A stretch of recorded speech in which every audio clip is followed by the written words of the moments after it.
안녕하세요. 이번 시간에는 지수 법칙에 관련된 설명을 해드리도록 하겠습니다. 지수 법칙. 다항식의 곱셈이나 나눗셈을 할 때 이 지수 법칙을 사용하게 되는데요. 지수 법칙의 기본은 바로 거듭제곱입니다. 자, 그래서 지수 법칙을 배울 때 항상 우리는 거듭제곱이 무엇인지를 알아야 돼요. 다시 한번 확인해 볼게요. 노트에다가 한번 잘 필기를 해주기 바랍니다. 거듭제곱이 무엇입니까? 라고 물으면 거듭제곱은 거듭하여 곱한다라는 뜻이 되겠죠. 근데 이때 하나의 조건이 있어요. 뭐냐면 서로 다른 수나 문자를 곱하는 게 아니라 서로 같은 수 또는 문자를 여러 번 곱하는 것이에요. 여러 번 곱하는 것을 우리는 거듭제곱이라 합니다. 자, 잘 메모를 해두고 모든 수학 개념은 영어 스펠링을 암기하듯이 정확하게 암기해야 됩니다. 오케이, 그런 공부 방법을 항상 유지해 주기 바라요. 여기서 어차피 같은 수를 곱하잖아요. 같은 수 또는 문자를 곱하는데 그러면 곱한 횟수를 표현하면 되지 않을까?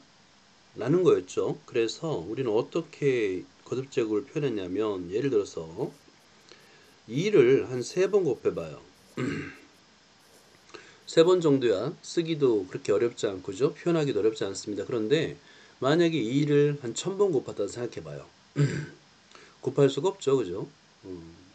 그걸 다 일일이 다 쓰는 것도 어렵고 몇 번 곱했는지는 다시 한번 써야 되고 세봐야 되고 너무 어려워요. 그래서 같은 수나 문자를 곱할 때는 곱하는 수를 쓰고 이 곱하는 수의 오른쪽 위에 곱한 횟수를 적자라고 약속하는 거였죠.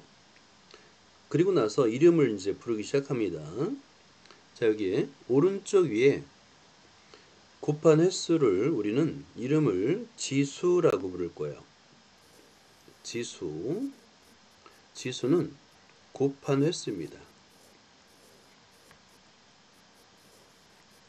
자, 그리고 지수가 곱한 횟수인데 지수 아래에 곱하는 수가 있죠. 그죠? 여기는 2가 있습니다. 그래서 2를 우리는 뭐라고 부를 거냐면 지수의 아래에 있다, 지수의 밑에 있다라고 해서 밑이라고 부를 거예요. 이 밑은 어떤 뜻이냐면 곱하는 수예요. 곱하는 수를 말합니다. 밑은. 그래서 2를 3번 곱했어요 라고 쓸 수 있는 거고요. 실제 2를 거듭제곱을 이용하면 같은 문자를 많이 곱한다 하더라도 아주 편하게, 예를 들어서 A를 100번 곱해요. 그러면 A의 100제곱 이렇게 쓰고 읽을 수 있죠. 굉장히 편리합니다. 자, 이런 거듭제곱에 관한 법칙을 우리는 지수 법칙이라 부를 거예요. 자, 첫 번째 단원. 거듭제곱끼리의 곱셈을 한번 볼까요? 거듭제곱끼리의 곱셈에 관한 설명을 한번 해보도록 할게요. 자, 예를 들어서 이런 걸 한번 보죠. 2를 3번 곱한 다음에 다시 똑같은 2를 2번 곱했다는 뜻이죠. 그럼 얘를 풀었으면 2의 세제곱은 2를 3번 곱했다는 뜻이고 2의 제곱은 2를 2번 곱했다는 뜻인데 이 둘을 곱하니까 2는 5번 곱한 거잖아요. 자, 그랬을 때 2의 5제곱이 됩니다. 그때 이 지수 5라는 수는 앞에서 곱한 거듭제곱의 지수의 합이에요. 그래서 3 더하기 2가 됩니다. 자, 이걸 설명하는 거예요. 숫자뿐만 아니라 문자도 마찬가지입니다. 문자의 경우도 a의 세제곱 곱하기 a의 제곱인데요. a의 세제곱은 a를 3번 곱했다는 뜻이고요. a의 제곱은 a를 2번 곱했다는 뜻이니까 결국에 a를 5번 곱한 겁니다. 자, 그래서 a의 5제곱이 되는데 이때 5라는 것은 앞의 지수 3과 2의 합이 되더라 라는 거예요. 자, 이걸 요약해서 하면 자, 지수의 합이 된다라는 걸 설명할 건데요. 자, 제목은 거듭제곱의 곱셈입니다. 거듭제곱의 곱셈을 할 때는 지수의 합이 됩니다. 자, a를 세 번 곱했다. 거듭제곱이죠.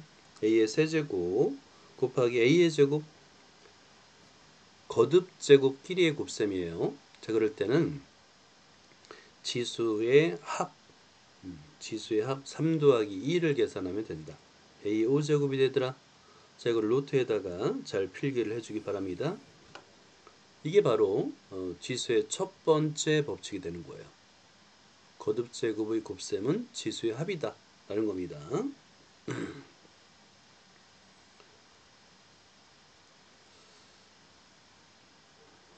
자, 그러면 이거를 일반화 시킬 수 있어요. 뭐 지수가 3과 2가 아니어도 일반화 시키면, 자, 여러분들은 요거를 노트에다가 필기를 해주세요.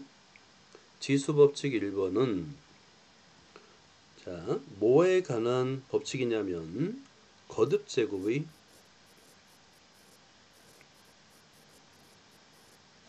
곱셈에 관한 법칙입니다. 지수 법칙 1번은 거듭제곱의 곱셈에 관한 법칙이고요. 지수는 자연수일 때입니다.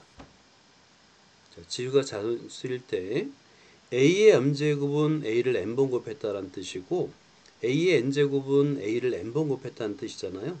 그럴 때 이 둘을, 이 거듭제곱의 곱셈은 a를 m 플러스 n번 곱했다라고 생각하면 됩니다. 이거를 지수법칙 1번 거듭제곱의 곱셈 법칙이라고 그래요. 지수의 합이라고 생각하면 됩니다. 자, 그리고 문자의 경우 a라고 쓴다는 것은 뭐냐면 원래는 이 지수 1이 생략된 거예요. 그래서 a는 a의 1제곱 1이라고 쓰면 됩니다. 그래서 a 곱하기 a의 제곱은 a의 1 더하기 2제곱이 되겠고 a의 3제곱이 되는 거예요. 자, 그럼 이제부터 거듭제곱의 곱셈을 한번 볼게요. 예를 들어서 a의 3의 제곱 곱하기 3의 7제곱인데 거듭제곱의 곱셈이죠.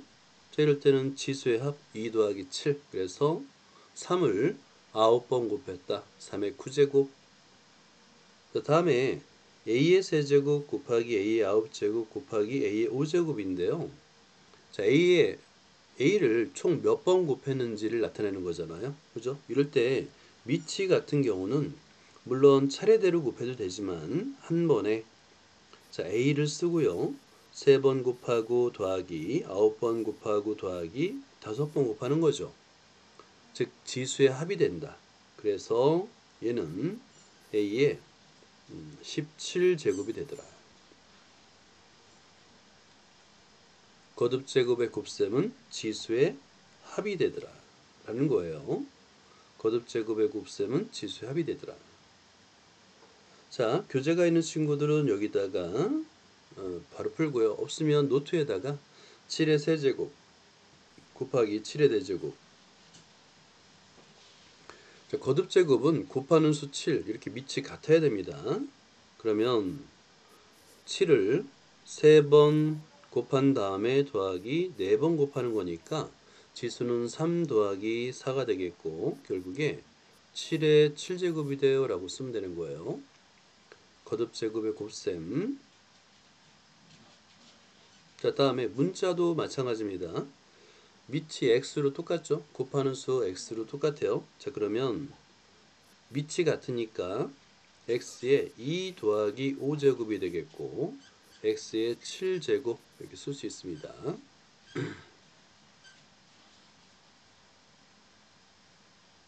쉽죠? 어렵지 않아요? 자, 그런데 이 거듭제곱의 곱셈은 밑이 같은 경우만 해당돼요.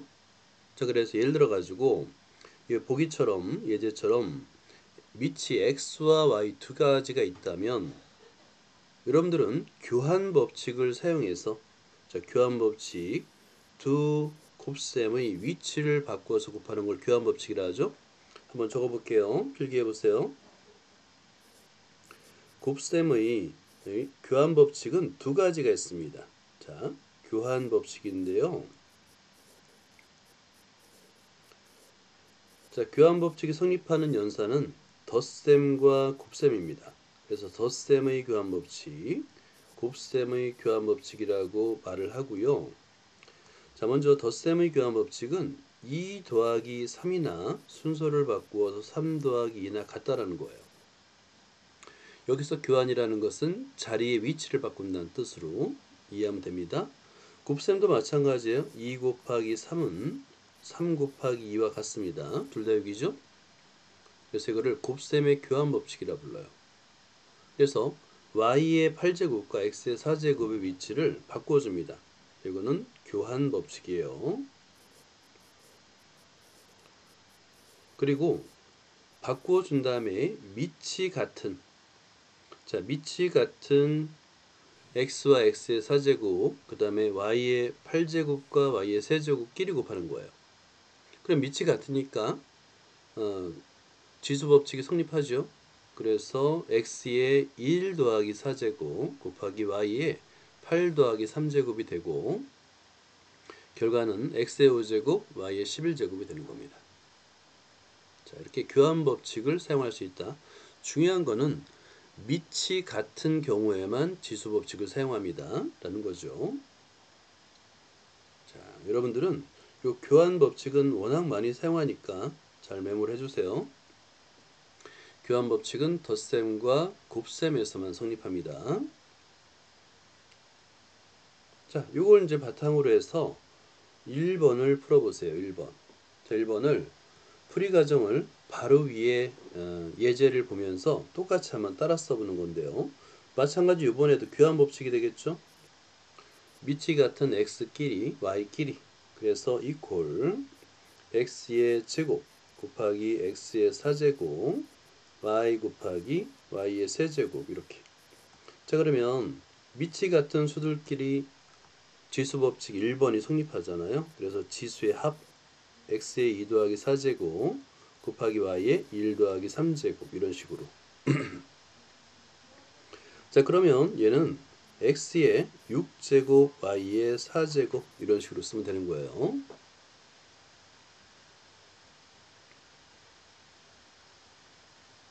어때요? 쉽죠? 다 이해하고 있죠? 자, 오케이. 그 다음에 그러면 2번을 한번 해보세요. 2번도 교환법칙을 이용해서 밑이 같은 수들끼리, 여러분 이렇게 풀이과정 이퀄 정확하게 써가면서 풀이과정을 정확하게 쓰는 공부 습관을 들여야 됩니다. 곱하기 b의 제곱이 되겠고요. 그래서 곱셈 법칙, 지수법칙 1번 5 더하기 3제곱 곱하기 b의 2 더하기 2제곱, 결과적으로 a의 8제곱, b의 4제곱, 이렇게 쓰면 됩니다. 자, 이것이 바로 이제 지수법칙 1번 거듭제곱의 곱셈에 관한 거예요.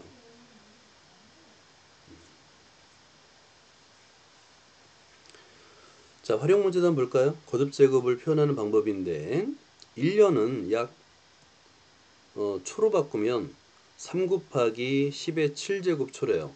그리고 빛의 속력은 3 곱하기 10의 5제곱 1초에 이만큼 간답니다. 굉장히 빠르죠. 빛이 1년 동안 가는 거리는 하고 돼 있어요. 자, 그러면 1년 동안 가는 거리는 곱하면 되겠죠. 그죠? 1초에 3 곱하기 10의 5제곱 킬로미터를 가니까, 자, 1초 동안 가는 거리는 3 곱하기 10의 7제곱 곱하기 3 곱하기 10의 5제곱으로 쓰고요. 이거를 3과 10의 거듭제곱으로 나타나고 했으니까 교환법칙을 써서요. 3 곱하기 3 곱하기 10의 7제곱 곱하기 10의 5제곱 이라고 쓰면 되는 겁니다. 자, 그러면 3 곱하기 3 3의 1제곱 1제곱이니까 1 더하기 1 2 곱하기 10의 7 더하기 5 12 제곱이 되겠네요. 자, 그런 다음에 단위 킬로미터, 빛이 1년 동안 가는 거리. 자, 10의 12제곱, 수가 얼마나 큰지 잘 모르겠지만 잘 감이 안 오죠. 이게 10의 2의 10제곱인가요? 10의 10제곱은 어느 정도 크기냐면 여러분 지구만한 풍선에 모래알을 채울 때 그 개수가 10의 10제곱보다 작아요. 그러니까 어마어마하게 큰 수입니다. 자, 여기까지.